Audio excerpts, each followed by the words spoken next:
26. apríla na memoriálu vyvedzená premiéra predstavy Kandur u Čižmoch, muziklu, ktorý pririchtali 18 školáre Keresturskej školy Peter Kuzmiak zo ich nastavnicu Lidiu Pašo i učiteľku Nataliju Zazuljak. Bolo mi bar zanimljivé. Ti perši raz glumiš, či si už glumela? A glumela sam, ali nie u baš takej pravej predstavi. Oduševila sam se. Думала sam, že nebude veľký aplauz, ale bol bardzo veľký aplauz. Scenografiju za musical zrobili nastavníky Aleksandra Medješi i Zdenko Šomodji. Za šminku boli zadluženi školjare 7. klasy osnovnej školi.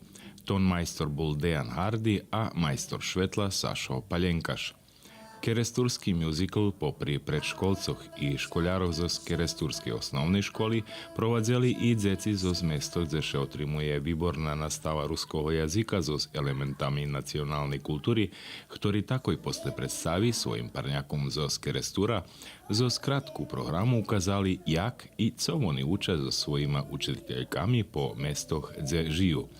Programa zakončena so vyvodzeniem populárnej špivanky Kto šťastlivý, ktorú viedno so hostmi odšpívali keresturskí osnovci zo 3. i 4. klasy. Druženje školjaroh posle Doma kultúry predlužené u školi Petro Kuzmiak.